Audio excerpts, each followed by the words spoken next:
पोह्याचे खुसखुशीत पापड करण्यासाठी 1 किलो पोहे घ्यायचे। गॅसच्या मध्यम आचेवर 3 ते 4 मिनिटे चांगले कुरकुरीत होईपर्यंत गरम करायचे।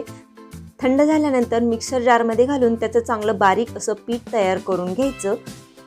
तयार झालेलं पीठ वाटीने किंवा कपाने मोजून घ्यायचं।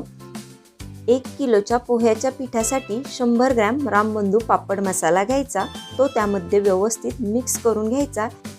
हे झालं आपलं पोह्याच्या पापडाचं प्रीमिक्स। आता हे तयार झालेलं पीठ आपल्याला पुन्हा मोजून घ्यायचं आहे आणि पिठाच्या दुप्पट पाणी ठेवून आपल्याला हे वाफवून घ्यायचं आहे। तर इथं मी 2 कप पीठ वापरलेलं आहे आणि 2 कप पिठासाठी 4 कप पाणी इथं मी कढईमध्ये गरम करायला ठेवलेलं आहे।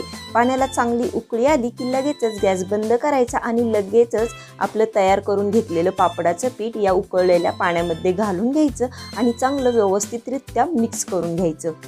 बघा, टाकलेलं सगळं पाणी पिठाने शोषून घेतले आणि घट्ट असं आपलं पीठ तयार झाले। आता यावर झाकण ठेवून 1 तासभर याला मुरवून घ्यायचे आणि 1 तासानंतर हे पीठ एका परातीमध्ये घेऊन चुरून चांगलं मळून घ्यायचं।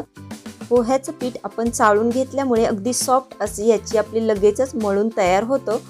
आता हातावरच गोल गोल फिरवत याचे छोटे छोटे गोळे तयार करून घ्यायचे।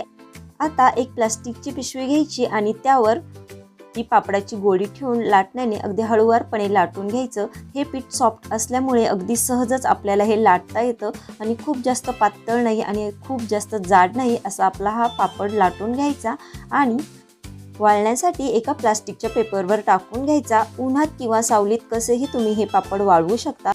सगळे पापड असेच लाटून आणि वाळवून घेऊयात। तर बघा, अगदी सुंदर असे आपले हे पोह्याचे एकसारखे पापड तयार झालेले आहेत। आता हे मी तुम्हाला तळून दाखवते। बघा, तेलात टाकल्याबरोबर अगदी तिप्पट चौपट असा हा फुलतो आणि अगदी खुसखुशीत असा हा पापड तयार होतो। सविस्तर व्हिडिओ पाहण्यासाठी चॅनलला अवश्य भेट द्या। व्हिडिओ आवडल्यास एक लाईक जरूर करा आणि चॅनलवर नवीन असाल तर मराठमोळ्या रेसिपीज बाय सुनीता या आपल्या चॅनलला सबस्क्राईब जरूर करा। पुन्हा भेटूयात अशाच एका नवीन रेसिपीसोबत। तोपर्यंत बाय बाय।